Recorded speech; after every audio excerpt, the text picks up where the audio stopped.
సాయి సచ్చరిత్రము 39వ అధ్యాయము. శ్రీ గణేశాయ నమః, శ్రీ సరస్వత్యై నమః, శ్రీ గురుభ్యో నమః, శ్రీ సాయినాథాయ నమః. ప్రస్తావన: భగవద్గీత శ్లోకమునకు బాబా చెప్పిన అర్థము, సమాధి మందిర నిర్మాణము. ఈ అధ్యాయంలో భగవద్గీత యందుగల ఒక శ్లోకమునకు బాబా చెప్పిన అర్థమున్నది. కొందరు బాబాకు సంస్కృతము తెలియదనియు, అది నానాసాహెబ్ చందోర్కర్ చెప్పినదనియు అనుటచే హేమాడ్ పంతు 50వ అధ్యాయంలో ఈ సంగతిని విశదీకరించెను. 2 అధ్యాయములలోనూ ఒకే విషయం ఉండుటచే రెండును ఇందులో పొందుపరచడమైనది. ప్రస్తావన: షిరిడి పవిత్రమైనది, ద్వారకామాయి పావనమైనది. ఏలనగా శ్రీ సాయి అచటనే నివసించుచు తిరుగుచు మసలుచు తుదకు అక్కడనే మహాసమాధి పొందిరి. షిరిడీ గ్రామ ప్రజలు ధన్యులు. వారి సర్వ కార్యములను బాబా నెరవేర్చుచుండెను. బాబా వారి కొరకే చాలా దూరము నుండి అచటకు వచ్చెను. మొదట షిరిడీ చాలా చిన్న గ్రామము. సాయిబాబా అచట నివసించుటచే దానికి గొప్ప ప్రాముఖ్యము వచ్చెను. తుదకు అది పవిత్రమైన యాత్రాస్థలమాయెను. అచ్చట నుండి స్త్రీలు కూడా ధన్యులు. బాబాయందు వారి భక్తి నిస్సంశయముగా పరిపూర్ణమైనది. బాబా మహిమను వారు స్నానము చేయునప్పుడు, విసరునప్పుడు, రుబ్బునప్పుడు, ధాన్యము దంచునప్పుడు, తదితర గృహకృత్యములు చేయునప్పుడు పాడుచుండెడివారు. వారి భక్తి ప్రేమలు పావనములు. వారు చక్కని పాటలు పాడుచుండెడివారు. అవి పాడిన వారికి విన్నవారికి మనశ్శాంతి కలుగజేయుచుండును. భగవద్గీత శ్లోకమునకు బాబా చెప్పిన అర్థము: బాబాకు సంస్కృతము వచ్చునని నమ్మువారుండరు. ఒకనాడు భగవద్గీతలోని ఒక శ్లోకముకు బాబా చక్కని అర్థమును నానాసాహెబ్ చందోర్కర్కు బోధించి ఆశ్చర్యము కలుగజేసెను. ఈ విషయమును గూర్చి బివి దేవుగారు శ్రీ సాయిలీలనందు వ్రాసినారు. వారు స్వయముగా నానాసాహెబ్ చందోర్కర్ వద్ద నుంచి కొన్ని సంగతులు తెలుసుకున్నట్టుచే ఆ వృత్తాంతము ఈ దిగో ఇవ్వబడెను. నానాసాహెబ్ చందోర్కర్ వేదాంతమును బాగా చదివినవారు. ఆయన భగవద్గీతను వివిధ వ్యాఖ్యానములతో చదివి ఉన్నందువలన తన పాండిత్యమునకు గర్వించుచుండెను. బాబాకు ఈ విషయం గాని సంస్కృతము గాని తెలియదని ఆయన అభిప్రాయము. అందుచే ఒకనాడు బాబా అతని గర్వమనచెను. ఆ తొలి రోజులలో భక్తులు గుంపులు గుంపులుగా రానప్పుడు బాబా భక్తుల సంశయములు తీర్చుటకు ఒంటరిగా వారితో మసీదులో మాట్లాడుచుండిరి. బాబా దగ్గర నానా కూర్చొని వారి కాళ్లను ఒత్తుచూ నోటిలో ఏదో గొనుగు కొనుచుండెను. బాబా: నానా, ఏమి గొనుగుచున్నావు? నానా: సంస్కృత శ్లోకంను వల్లించుచున్నాను. బాబా: ఏ శ్లోకము? నానా: భగవద్గీతలోనిది. బాబా: గట్టిగా చదువుము.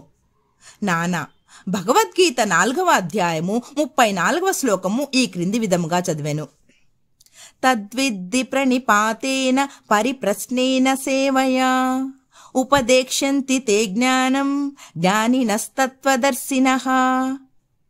బాబా: నానా, అది నీకు బోధపడినదా? నానా: అవును. బాబా: నీకు తెలిసినచో నాకు చెప్పుము. నానా: దాని తాత్పర్యము ఇది: సాష్టాంగ నమస్కారము చేయుట అనగా పాదములపై పడుట, గురిని ప్రశ్నించుట, వారి సేవ చేయుట ద్వారా ఈ జ్ఞానమును తెలుసుకొనుము. అప్పుడు మోక్షమును పొందు జ్ఞానము కలవారు అనగా పరబ్రహ్మమును తెలిసిన వారు ఆ జ్ఞానమును ఉపదేశించెదరు.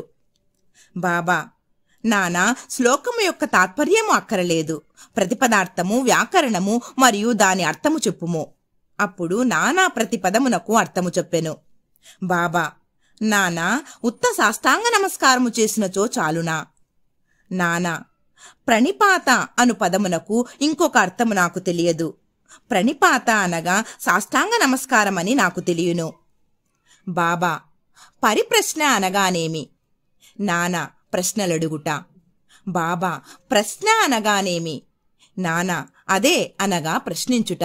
బాబా: పరిప్రశ్న అన్నను ప్రశ్న అన్నను ఒకటే అయినచో వ్యాసుడు పరి అను ప్రత్యయమును ప్రశ్నకు ముందు ఎలా ఉపయోగించెను? వ్యాసుడు తెలివి తక్కువవాడా? నానా: పరిప్రశ్న అను మాటకు నాకు ఇతర అర్థమేమియూ తెలియదు. బాబా: సేవ అనగా ఎట్టిది? నానా: ప్రతిరోజు మేము చేయునట్టిది. బాబా: అట్టి సేవ చేసిన చాలునా? నానా: సేవ అను పదమునకు ఇంకనూ వేరే అర్థమేమి కలదో నాకు తోచుటలేదు. బాబా: రెండవ పంక్తిలోని ఉపదేక్ష్యంతి తే జ్ఞానం అను దానిలో జ్ఞానము అను పదము ఉపయోగించకుండా ఇంకొక పదము ఉపయోగించగలవా? నానా: అవును. బాబా: ఏ పదము? నానా: అజ్ఞానము. బాబా: జ్ఞానమునకు బదులు అజ్ఞానము ఉపయోగించినచో ఈ శ్లోకంలో ఏమైనా అర్థము కలదా? నానా: లేదు, శంకర భాష్యము ఆ విధముగా చెప్పుటలేదు. బాబా: వారు చెప్పనిచో పోనిమ్ము. అజ్ఞానము అను పదమును ఉపయోగించిన ఎడల తగిన అర్థము వచ్చినప్పుడు దానిని ఉపయోగించుటకు ఏమైనా ఆక్షేపణ కలదా? నానా: అజ్ఞానమను పదమును చేర్చి దాని అర్థమును విశదపరచుట నాకు తెలియదు. బాబా: కృష్ణుడు అర్జునుని జ్ఞానులకు తత్వదర్శులకు నమస్కారము, ప్రశ్నించుట, సేవ చేయుమని చెప్పనేలా? స్వయముగా కృష్ణుడు తత్వదర్శి కాడా? వారు నిజముగా జ్ఞానమూర్తియే కదా? నానా: అవును, అతడు తత్వదర్శియే. కాని అర్జునుని ఇతర జ్ఞానులను ఏల సేవించుమననో నాకు తోచుటలేదు. బాబా: నీకది బోధపడలేదా? నానా సిగ్గుపడెను. అతని గర్వమనిగెను. అప్పుడు బాబా ఇట్లు వ్యాఖ్యానించెను: 1. జ్ఞానుల ముందు ఉత్త సాష్టాంగ నమస్కారము చేసినచో సరిపోదు. మనము సద్గురువునకు సర్వస్య శరణాగతి చేయవలెను. 2. ఊరక ప్రశ్నించుట చాలదు. దుర్బుద్ధితో కాని, దొంగ ఎత్తుతో కాని, వారిని బుట్టలో వేయుటకు కాని, వారి తప్పులను పట్టుటకు కాని, పనికిమాలిన ఆసక్తితో కాని అడుగకూడదు. నిజముగా తెలుసుకుని దానిచే మోక్షము పొందుటకు కాని, ఆధ్యాత్మిక అభివృద్ధికి కాని అడగవలెను. 3. సేవ అనగా ఇష్టమున్నచో చేయవచ్చును, లేనిచో మానవచ్చును అనే అభిప్రాయముతో చేయునది సేవ కాదు. శరీరము తనది కాదనియు, దానికి తాను యజమాని కాదనియు, శరీరము గురువుగారిదనియు, వారి సేవ కొరకే శరీరము ఉన్నదని భావింపవలెను. ఇట్లు చేసినచో సద్గురువు శ్లోకములో చెప్పబడిన జ్ఞానమును బోధించును. గురువు అజ్ఞానమును బోధించుననగా నానాకు అర్థము కాలేదు. బాబా: జ్ఞానము ఉపదేశం ఎట్లగును అనగా సాక్షాత్కారము బోధించుట ఎట్లు? అజ్ఞానమును నశింపచేయుటయే జ్ఞానము. జ్ఞానేశ్వర మహారాజు ఇట్లు చెప్పి ఉన్నారు: అజ్ఞానమును తొలగించుట ఇట్లు. ఓ అర్జున, స్వప్నము నిద్ర తొలగిపోయినచో మిగులునది నీవుగా గ్రహింపుము. జ్ఞానమనగా అజ్ఞానమును నశింపచేయుటయే, చీకటిని తరుముటయే వెలుతురు. ద్వైతమును నశింపచేయుటయే అద్వైతము. ద్వైతమును నశింపజేసదము అనగా అద్వైతమును గూర్చి చెప్పుట. చీకటిని నశింపజేసదము అన్నచో వెలుతురు గూర్చి చెప్పుట.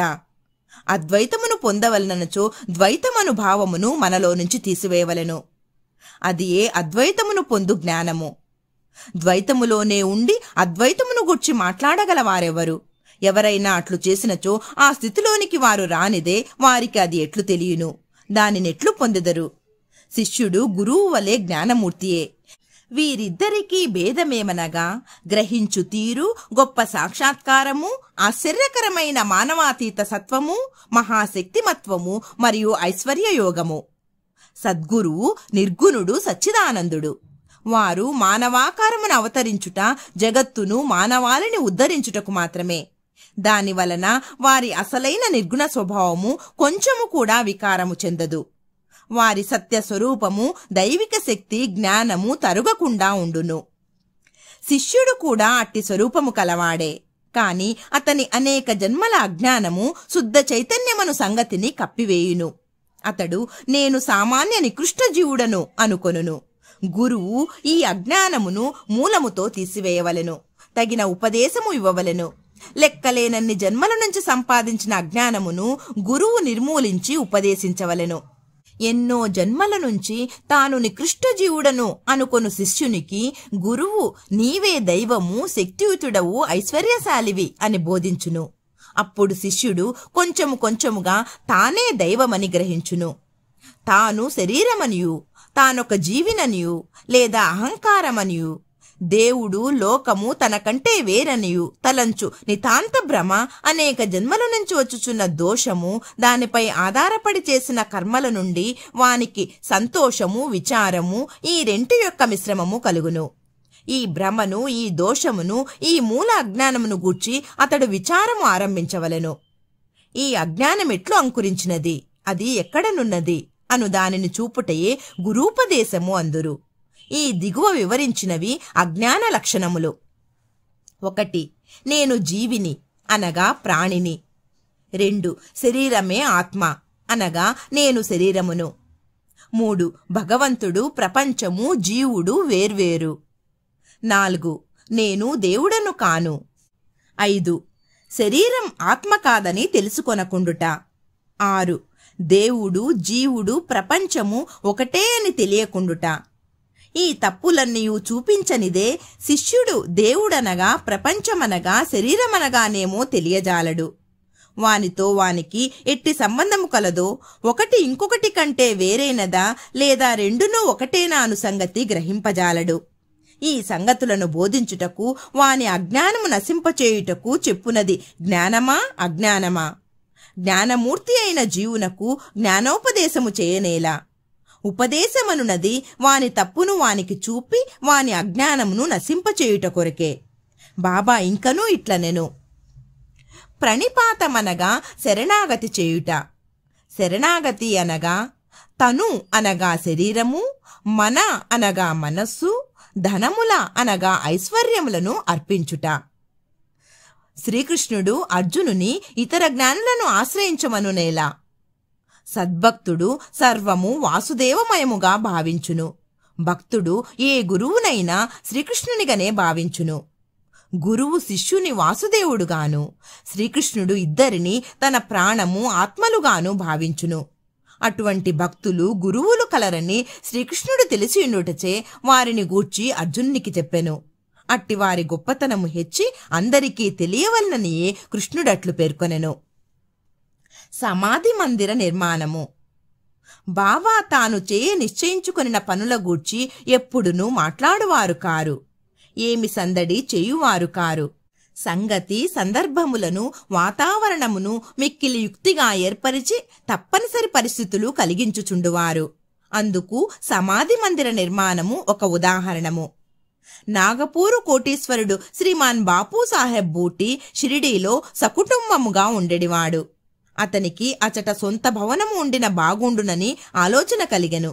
కొన్నాళ్ల పిదప దీక్షిత్వాడాలో నిద్రించుచుండగా అతనికొక దృశ్యము కనిపించెను. బాబా స్వప్నంలో అగుపడి ఒక వాడాను మందిరముతో సహా నిర్మించమనెను. అచ్చట నిద్రించుచున్న శ్యామాకు కూడా అట్టి దృశ్యము కనిపించెను. బాపూసాహెబ్ లేచి శ్యామ ఏడ్చుచుండుట చూచి కారణమడిగెను. శ్యామ ఇట్లు చెప్పెను: బాబా నా దగ్గరకు వచ్చి ఒక మందిరముతో సహా వాడాను నిర్మింపుము, నేను అందరి కోరికలను నెరవేర్చదను అనెను.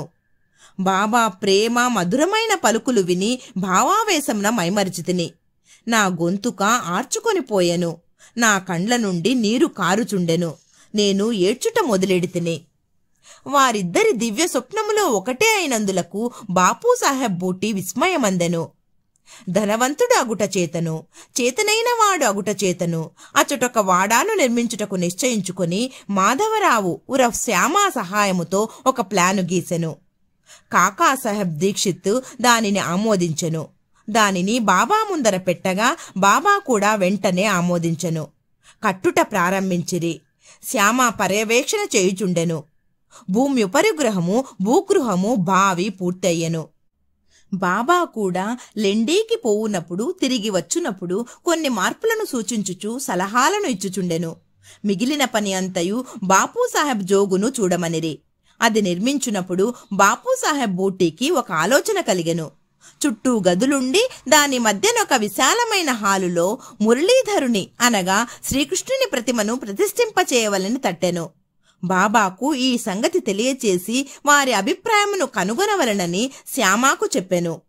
వాడా ప్రక్క నుంచి బాబా పోవుచుండగా వారిని శ్యామ ఈ విషయము అడుగగా బాబా అందులకు సమ్మతించి, దేవాలయము పూర్తి కాగానే నేనే అచ్చట నివసించుటకు వచ్చెదను అని వాడా వైపు చూచుచూ, వాడా పూర్తి అయిన పిమ్మట మనమే దానిని ఉపయోగించుకొనవలెను.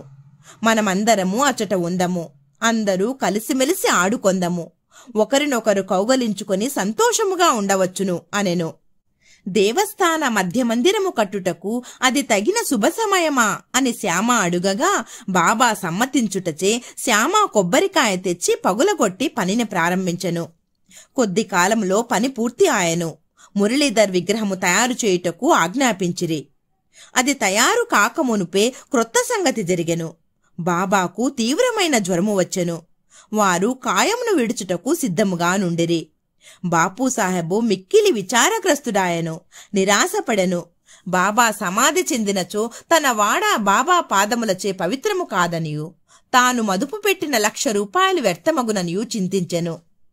కాని బాబా సమాధి చెందకముందు నన్ను రాతివాడాలో ఉంచుడు అన్నట్టి పలుకులు బాపూసాహెబ్కే కాక అందరికీ ఊరట కలిగించెను.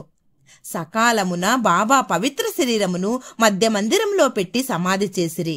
ఇట్లు మురళీధరుని కొరకు నిర్ణయించిన స్థలమునందు బాబాను సమాధి చేయుటచే బాబాయే మురళీధరుడనియు, బూటీవాడాయే సమాధి మందిరమనియు అర్థము గ్రహించవలెను. వారి విచిత్ర జీవితము లోతును కనుగొనశక్యము కాదు. తాను కట్టించిన వాడాలో బాబా పవిత్ర శరీరము సమాధి అగుటచే బాపూసాహెబ్ బూటీ మిగుల ధన్యుడు, అదృష్టశాలి. 39వ అధ్యాయము సంపూర్ణము. సద్గురు శ్రీ సాయినాథార్పణమస్తు. శుభం భవతు.